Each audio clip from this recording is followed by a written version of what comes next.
Okay, guys, thank you so much for taking time out of your evening to join us. I see so many new faces. Welcome to the team.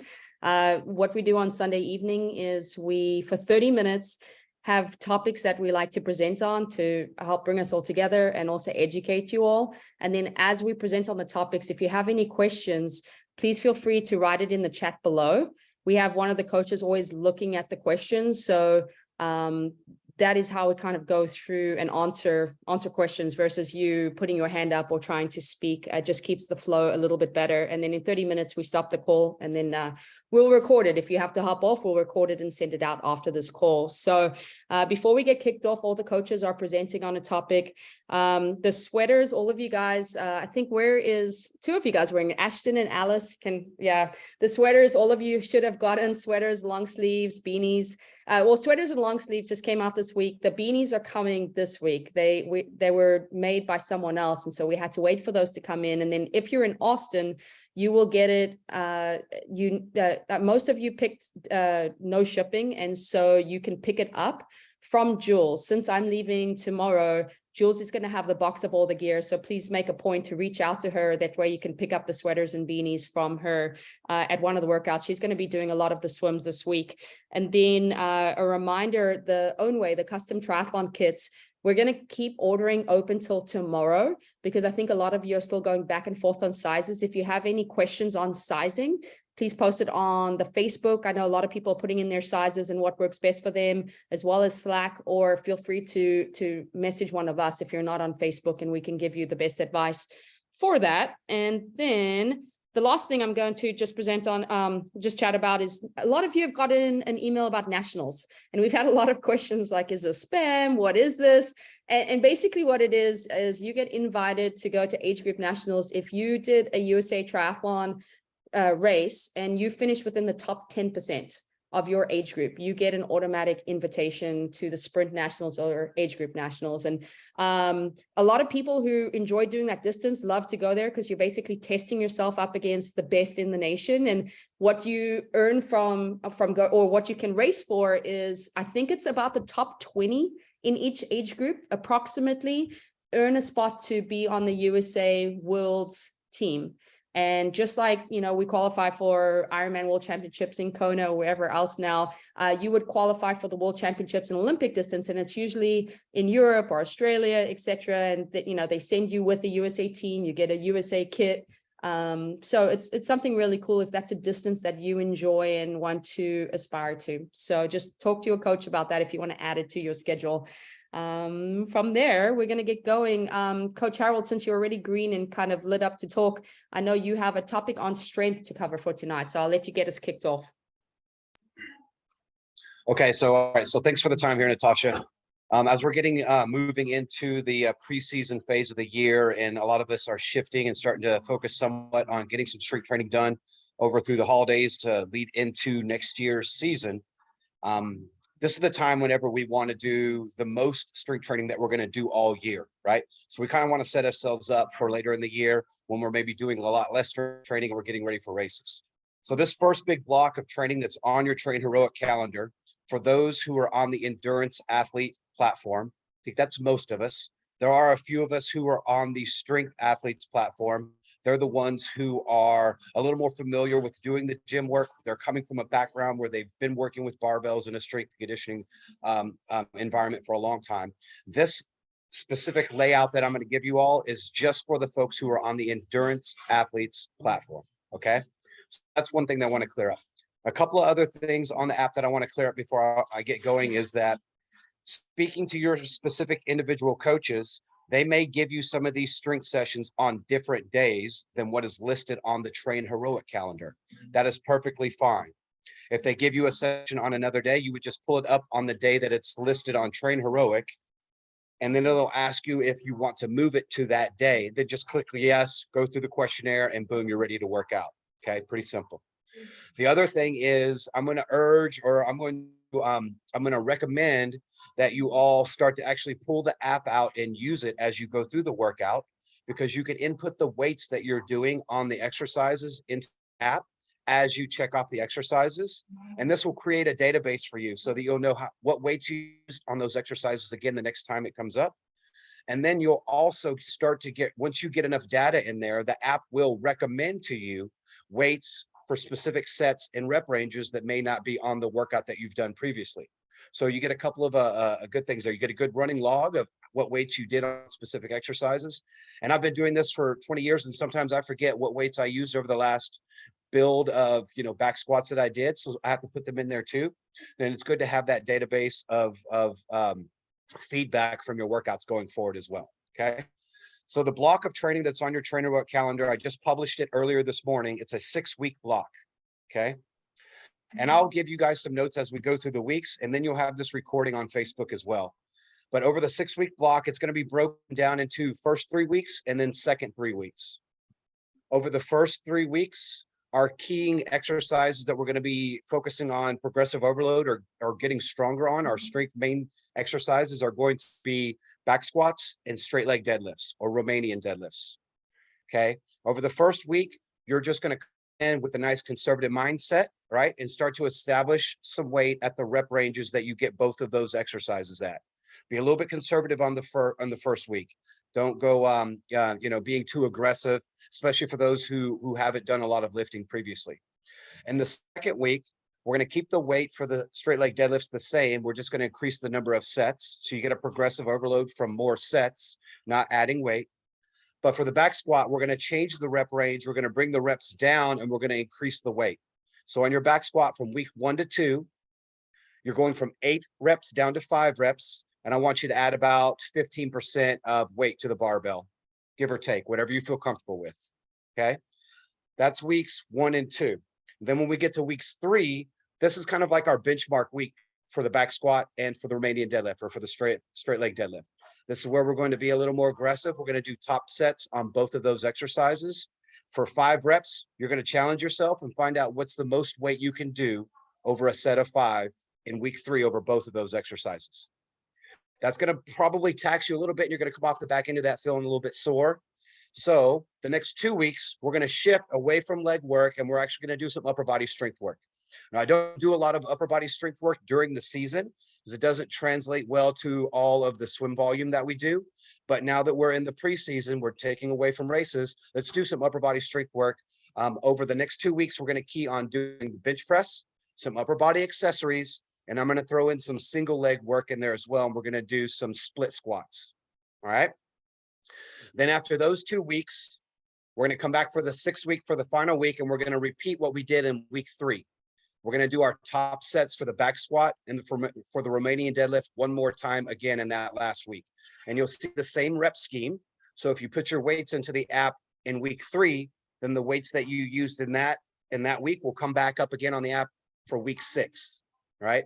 And then I just recommend just trying to add a little bit to that. It may be 2 pounds, it may be 5 pounds, whatever it may be. Challenge yourself, and there you go. That's kind of the 6-week overlying build of how these weeks are going to play on top of each other for the exercises. There's demo videos in the app when you are going through the app and you're checking off the exercises as you go. If you need a demo video, just click on that screen with the picture of somebody doing the workout, and the video will come up. And then, of course, you guys, I urge you again on another thing. You can direct message me in the Train Heroic app. I'm in there working most all day, every day. So if you have a question about any of those things, you can direct message me. You can send me videos of you doing the exercises. You can send me pictures of equipment that you have at your gym to make sure that, you're getting all these questions that you might have answered. So just message me on there if you have any questions about any of that stuff. But here's your big 6-week block of training in the off season or preseason, whatever we may be calling it, to kind of set yourself up going forward into next year. Okay. Awesome. Okay. Thanks, Coach. Appreciate it. While Coach Harold was speaking, we had a question that actually so many of you guys have been asking is what's the difference between the material of the kits? And if you actually go to ownwayapparel.com, it says fabrics and it will tell you, but I'll quickly read it over. It says Pro, by far our most popular. Pro level has the best combination fabrics for long-term wear, aerodynamics and comfort. And they have Pro level apparel using 220 GSM fabric and silicone injected power band on the legs. And then for Stealth, it says our Stealth level is for zero compromise podium seeking athletes We use the highest quality 180 woven fabrics for ultimate performance, and the fabric combinations are tested to be the coolest and the most aero available on the market. Coach Harold, what one do you, I know you prefer one over the other. Which one do you prefer? Yeah, I like the most expensive one, the nicest one. You know, when you train and race for, you know, that many years, you tend to start to like the nicer fabrics. You spend so much time in them. The nicest fabric to me is like the closest thing. It's just that next level under like what a real good swim skin feels like. Like if you buy those really expensive like swim skins or speed suits that you wear over your tri suit, the highest end Ownway kit to me, when I put it on, it almost feels like those real expensive speed skin suits. Not quite that compressive, and it gives you so you have a little more give, a little more motion in them. But it's really nice material. So I usually just get the most expensive one. Yeah. You know, the one below that's going to be, most people are going to be familiar with that grade of material as well. It's going to be kind of what you get in your nicer kits that, you know, across the board from most companies are using kind of that same level of material at that end. But the nicer one is really nice. Yeah. And I believe the sleeves, and Simon mentioned this too. You use a lot of those kits. The sleeves are lighter on the Stealth. Yeah. I mean, I feel like that's the material has changed on to just keep yourself cooler, correct? Yeah. Yeah. Okay. Okay. Awesome. Okay. Perfect. Okay. Hey, Natasha. Yeah. Natasha. We had a question here real quick about the strength training. Let me answer that real fast. Great. So the question was, what is the difference between the endurance athlete platform and the strength focused athlete platform? Which is a good question. So if you're on the endurance athlete platform, I just described to you what your 6-week build looks like. Okay. For those that are on the strength athletes platform, you don't get a deload week. You're just repeating 3-week blocks of training, 3-week blocks of training. You're also doing a progressive overload every single one of those 3-week blocks. You're also getting the upper body work that the endurance athletes aren't getting so much of during the season, especially. But right now, you guys have an upper body focused session on one of the days. So you're doing a lot more strength for the upper body. And so if you're on the strength athletes platform, then your workouts are going to be, the reps and the sets are going to be the same for 3 weeks. And then every 3 weeks, we shift the main set exercises to different exercises. And you have upper body and lower body key only sessions on each of those days. Those are the days that I would progressively overload over the 3 weeks. Like you'll still also have some mobility work at the front end of the week and plyometrics at the end of the week, the same as the endurance program, but you just have more focused leg day and upper body day in your plan. Just add weight to each of those exercises in weeks 2 and weeks 3.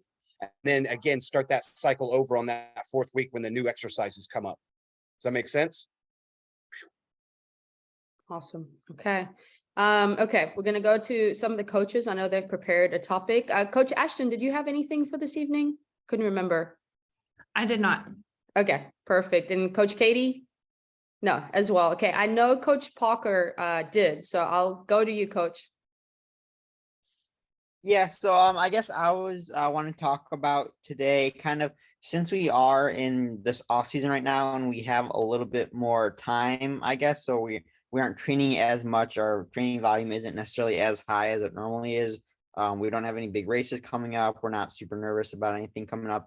I think right now is a great time to kind of focus on kind of the smaller details that you kind of miss out on or forget about during your regular season. But the reason behind focusing on them now is not just so you can. Did he freeze? Okay. We'll give him a second to unfreeze. Okay. Okay. And forget about them again once the normal season comes. And create these habits that you can then instead. Oh. Hey, yeah, you're freezing up, Parker. Why don't you try one more time? And if it freezes again, so you were just starting to say now's the time to focus on and Yeah, so try again. Exactly. So starting to focus. I'm gonna try sitting. I just moved to this new place, so I'm still learning where the best Wi-Fi is. Cool. But yeah, so focusing on kind of the smaller things that you forget about or don't necessarily have the time for during your regular season And so being able to focus on that now and then being able to implement those into your daily routines. And so then when season comes, you don't even have to think about it. You're already doing that. So for example, mobility, something I don't do at all, like pre-swim mobility, like rolling out my shoulders and stuff like that. Taking extra time after a session to stretch a bit more.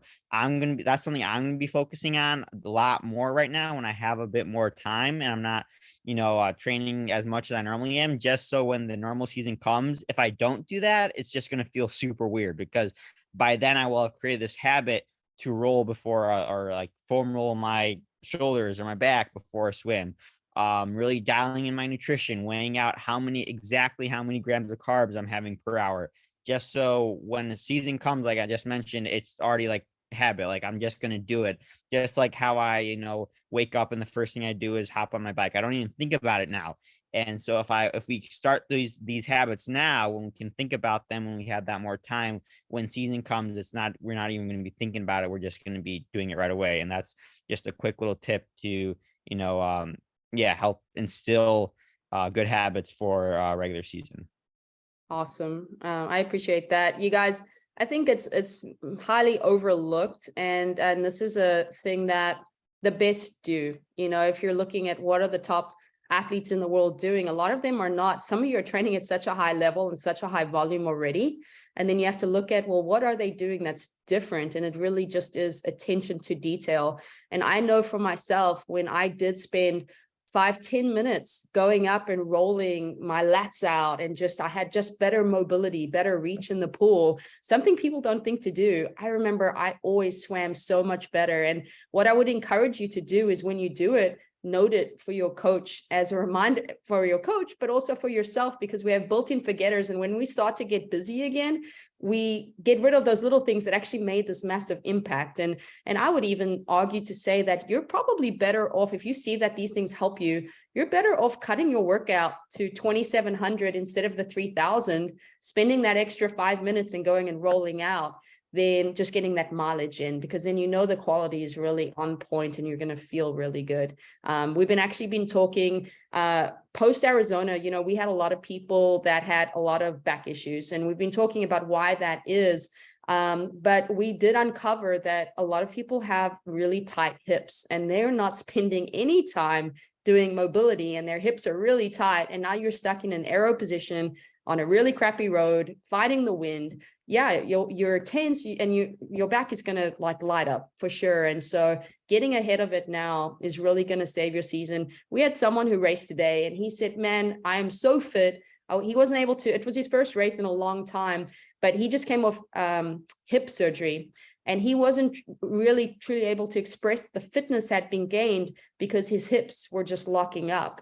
And that is one of those things. In his case, obviously different, because he still has to build up the strength to withstand the training and the race day. But for some of you guys, you're just getting tight from training because you're not spending time on mobility and activation.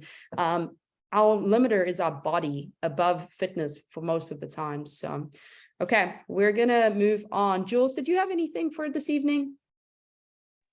I didn't originally have something, but now I do. Okay. So I've been talking a lot with my athletes on, specific blocks that they want to go into, swim blocks, run blocks, and all of that. And a common question I get asked is, how do I prioritize workouts?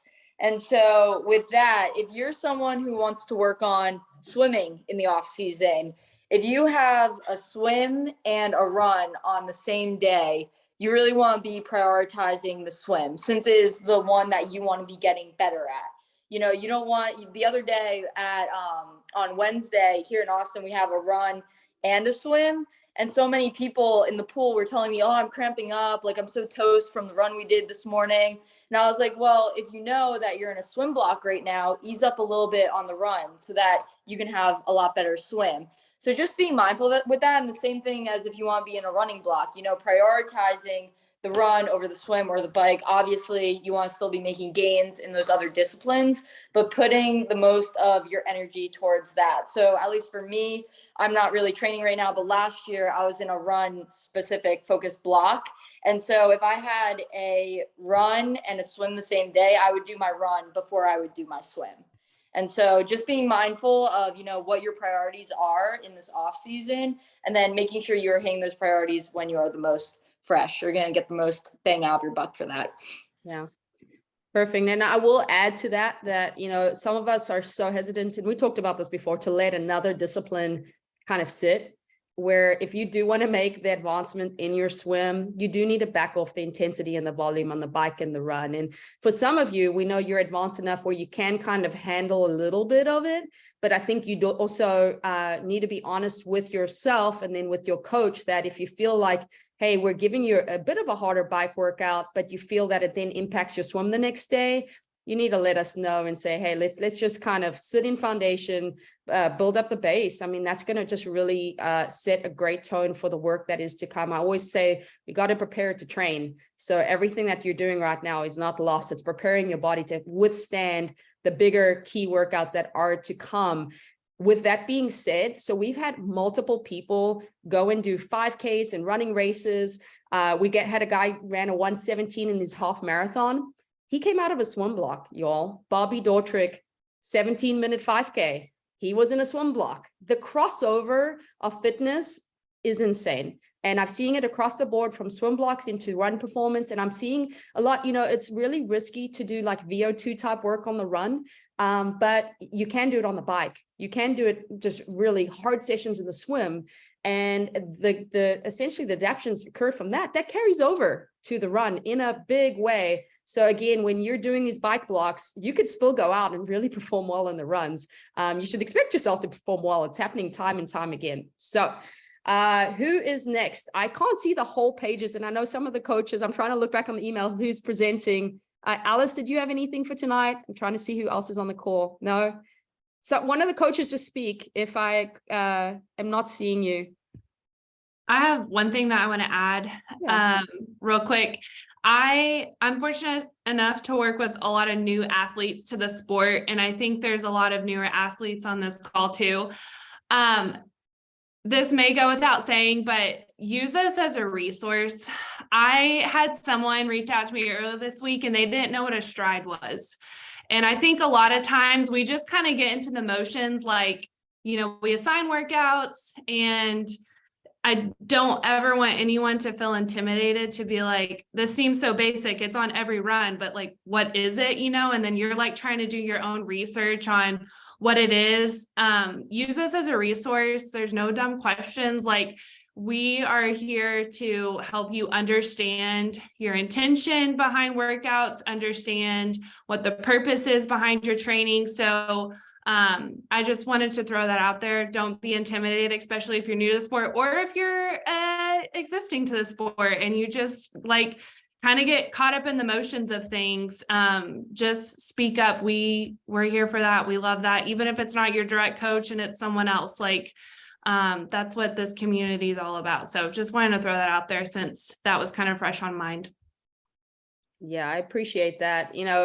One thing, the beauty of those that get to train together, it's funny. I always talk about how my job's kind of done now because everyone is asking everyone else questions. And so they're giving kind of advice from what they've heard from us. Maybe they've been on these Zoom calls now for a year and a half. And we try to go through these things time and time again because we understand there's new athletes coming on. And then it's good for the old athletes to rehear these important things that we're trying to get across. But ask athletes, as I said, but definitely ask us. It's funny, we had a couple things come up with some athletes this week where I was like, oh my gosh, I thought you knew that. So as she said, like, there's no dumb questions because we just kind of get in the mode that everyone knows everything, and in some cases that's not true. Was there anything anyone else wanted to add? And I just wanted to go over kind of post-sickness protocol one more time because I feel like we need to do that. Anyone? Coaches? Okay. Here is the rule. And this is my rule. And I think all the coaches would agree with me. And this is a rule created honestly from my experience. And I always found that as soon as I started to feel sick, I personally shut it down ahead of time. I never tried to, I was like, man, I know, you wake up with a sore throat or just feeling under the weather. Instead of me trying to push through that day, I typically say, you know what, I'm actually going to stop today and just get ahead of it and not train. And for the most part, I've always gotten out of being sick really quickly because of that, because I started kind of medicating and resting early. Some of you might get onto a workout and say, you know what, I'm going to test it out. And you do the warm up. And if your heart rate is a little higher than normal and you're just not feeling great, just instead of doing the workout as is, that's okay. Just back it off. You know, you got a little bit of a sweat. Maybe it will make you feel better, but don't stress the heart. Okay. Now the rule of during the sickness, Harold, you'll probably answer this, speak to this better than me, but what is the rule you had as far as above the heart, you know, in your head to the chest? I know I have a rule, but what was your general rule? You spoke to it a couple of weeks ago. Yeah, no, I think we were saying the same thing. You know, if you're having issues above the neck or above the chest, like some sinus pressure, or maybe a little bit of a headache, or puffy eyes or whatever, your glands are a little bit swollen, then if you still feel like you need to do something and you want to do something light, get a little sweat going, like Natasha said, then okay, that's an okay decision to make. Nothing more than 45 minutes and get a little sweat going. If you're having stuff happening below your neck, in your chest, or where you're having chest congestion, or you're coughing up a lot of stuff, or if you're running a fever, then you need to call it that day and start to get on top of the rest, hydrate, you boost up your immunity stuff, take some vitamin C, and just try to sleep as much as you can.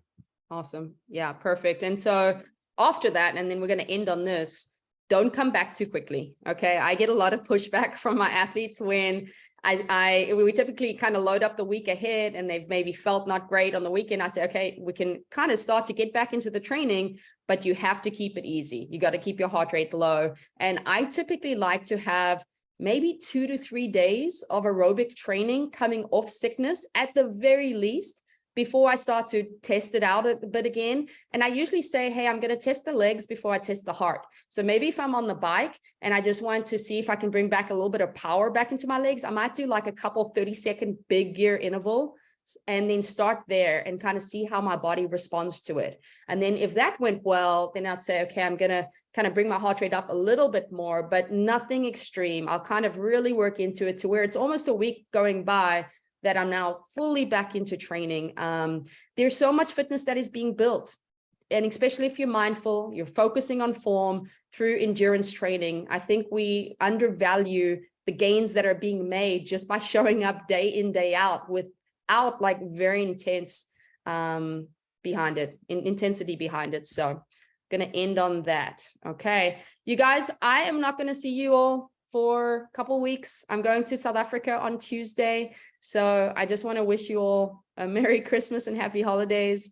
Definitely thank you for being a part of this community, entrusting us with your goals. We do not take it lightly. We are so grateful. We're 2 years into business, feel like we're just getting started. And I appreciate every single one of you for being a part of this to be where we are today. But Merry Christmas, Katie, Harold, Ashton, Alice, Julz, they're going to keep things rolling. I see Parker, all the coaches will be on every Sunday. If you have any specific questions you want them to cover, otherwise they'll prepare topics for the future. And then we will see you guys in the new year. Okay. Thanks, you guys. Bye.